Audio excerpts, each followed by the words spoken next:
এভাবে যদি মাছ tomato try করে না দেখেন তাহলে অবশ্যই একবার ট্রাই করে দেখবেন, অসাধারণ লাগে খেতে। হ্যাঁ, আমি এই ভর্তার কথাই বলছি।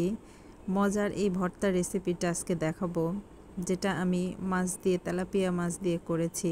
যেহেতু তেলাপিয়া মাছের কাঁটা কম, খুব সহজেই এই ভর্তাটা বানানো যায় আর খেতেও খুব মজা হয়। তো আমার যেহেতু ভর্তা না হলে চলেই না, তো আমার মতো যারা ভর্তা পাগল আছেন আশা করব তাদের খুব ভালো লাগবে। তো চলুন দেখি। আসসালামু আলাইকুম, আশা করছি সবাই ভালো আছেন। এর জন্য আমি এই তেলাপিয়া মাছটা নিয়েছি, বড় বড় যে তেলাপিয়া মাছটা পাওয়া যায় এটার অর্ধেক নিয়েছি, মাথার অংশটা নিয়ে নিই।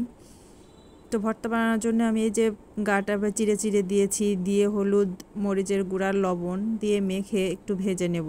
তো যারা যেরকম ভাজি পছন্দ করেন সেরকমভাবে ভেজে নেবেন। তো এর সাথে আর যা যা লাগবে আমি এখানে নিয়েছি পেঁয়াজ কুচি আর টমেটোগুলো এভাবে কেটে নিয়েছি, পরিষ্কার করে ধুয়ে মাঝখান দিয়ে কেটে নিয়েছি, মরিচ নিয়েছি। তো টমেটোগুলো এখন আমি মাছের সাথে একটু ভেজে নেব। তো টমেটো ভাজতে তো আর বেশি সময় লাগে না, হালকা কিছুক্ষণ ভাজলেই হয়ে যায়। তো আমি এটা মাছের সাথে ভেজে নিয়েছি একসাথে। যার সমস্যা হবে তারা আলাদা করেই ভেজে নেবে, কারণ যারা একটু কড়া ভাজি খেতে চায় মাছটা তারা আলাদা করেই ভেজে নেবে। আমি মাছটা বেশি কড়া ভাজবো না জন্য টমেটোর সাথে একসাথে ভেজে নিয়েছি, কারণ টমেটোটা পানি ছেড়ে দিলে মাছটা একটু লেগে লেগে যাবে, এটাকে বেশি কড়া করে ভাজা যাবে না। তো যে যেরকম ভাজি পছন্দ করে সেরকম করেই ভেজে নেবে। তো আমি একটু হালকা হালকায় ভেজেছি, যেহেতু ভর্তাটার সাথে আমার মনে হয়েছে কড়া ভাজির চেয়ে একটু কম ভাজি ভালো লাগবে, তো সেভাবে আমি ভেজে নিয়েছি। এবারে বাকি যে উপকরণগুলো আছে সেগুলো আমি তেলে একটু ভেজে নেব ব্রাউন করে। তো এখানে আমি ঝাল যেহেতু পছন্দ করি আমরা সবাই ভর্তাতে, তো একটু শুকনো মরিচ অ্যাড করেছি। যে যেরকম ঝাল পছন্দ করেন সেরকম ঝাল অ্যাড করে দিলেই হবে। আর আমার মনে হয় ভর্তাতে পেঁয়াজ রসুনের পরিমাণ বেশি হলে কোনো সমস্যা নেই।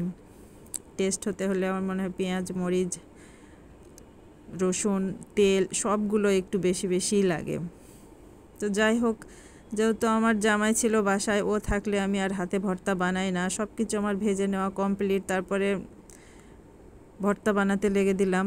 তো ও এক এক করে সব কিছু নিল। এর জন্য আমি 2টা আলু সিদ্ধ করে নিয়েছিলাম মাঝারি সাইজের, এখানে মেশাবো জন্যে। তো এটা দেখাইনি। 2টা আলু সিদ্ধ করে ম্যাশ করে টমেটোগুলো সুন্দর করে খোসা ছাড়িয়ে নিয়ে মাছটা বেছে নিয়ে সব কিছু একসাথে যে ভর্তা বানানো শুরু হয়ে গেছে।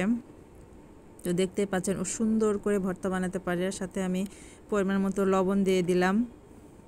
তো যারা এতক্ষণ পর্যন্ত আমার ভিডিওটা দেখছেন, যদি ভালো লেগে থাকে অবশ্যই লাইক কমেন্ট করে দেবেন, আর যদি ইচ্ছা হয় তো শেয়ার করে দেবেন। আজকে পর্যন্তই, আল্লাহ হাফেজ।